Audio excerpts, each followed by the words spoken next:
All right, we're talking about football now. The Bayside earning respect across the state this fall, and we saw it earlier this week. Absolutely. MPSSAA announcing their first-team football players on offense in Maryland, and our local stars were well represented on that all-state list.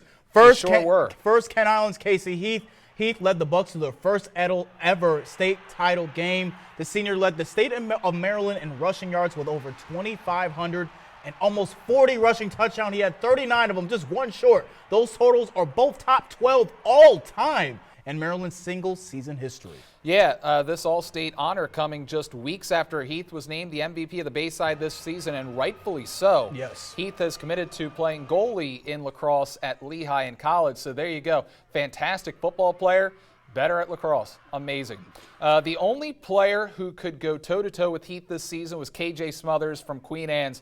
And he ran for over 2,200 yards, 27 rushing touchdowns this season, came in second in the state in rushing yards. And, hey, he didn't even get that ninth game because Washington, they forfeited against Queen Anne's earlier this year. Kent Island did play more games than Queen Anne's this year. And Smothers was named the Bayside Conference Offensive Player of the Year this past season in his senior year. Smothers uncommitted, but he has offers from both Army and Shippensburg. Next up, the most lethal weapon through the air in the Bayside and perhaps the entire state is Y-High's Malik Leatherbury. Yeah, that Malik Leatherbury on the field and on the court. He's great. Subbing into the void left by Jace Freeman with the try, Leatherbury was sensational. Mr. Showtime led the state in receiving yards with over 1,100, which is also a Bayside Conference record, and scoring 13 times. Leatherbury has an offer from Navy. I can't believe we're seeing all this great offense in the Bayside this year. It just shows how fantastic a year it was in the Bayside. We're not going to see talent like this for a long time. One final first-teamer from the Bayside, Luke Murgott from Decatur, the Duke commit, leading his Seahawks to their first state semifinal appearance since 2004. Murgott was on the receiving end of 11 touchdown passes this year. Tight end also ran in for 7 more scores. He was also the best linebacker in the entire Bayside, except for maybe Casey Heath. The next time you see Murgott, he'll be on the field as a linebacker with the Duke Blue Devils. So amazing. His first team All-State on offense. Also going to Duke to play linebacker. Right, and finally, some honorable mentions. Obviously, Easton's Jordan Nixon was one of Kevin O'Connor's top targets for the Warriors. Kevin O'Connor, the QB for Easton, was also going to Duke, but he'll be playing a different position besides QB. Now, Queen Anne's Nate Ford was one of the big reasons for KJ Smothers' insane season on the offensive line, and Bryson Coleman will be back next year for the Seahawks as he makes it in as an honorable mention. All right, so big news out of Delaware today. The Gatorade Player of the Year announced. The winner is Smyrna Eagles all-purpose wideout Ymir Knight.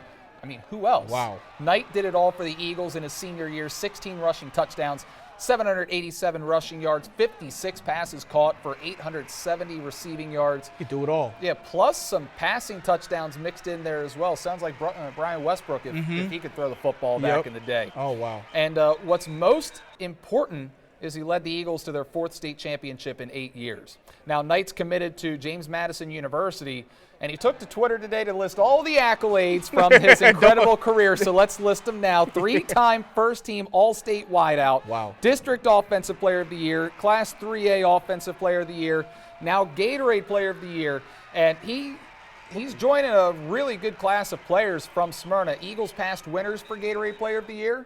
Quarterback Aiden Sanchez in 2020, Ymir's brother Will Knight in 2017, and quarterback Nolan Henderson back in 2016. What a resume. It just shows how much fantastic talent comes through Smyrna. Absolutely, and just fantastic talent coming on Delmarva as a whole. I mean, just offensive firepower, defensive firepower. It's one of the best seasons that's been here in a long time. Now, when we come back, we will have a full look at your forecast with Chief Meteorologist Rich Wurdzik, plus a group speaking out for the closure of one Delaware bar in order to curb violence in the community. That and more is next. Hey, I'm Luke Murgott with Stephen Cater Football, and you're watching Delmarva Sports Insider.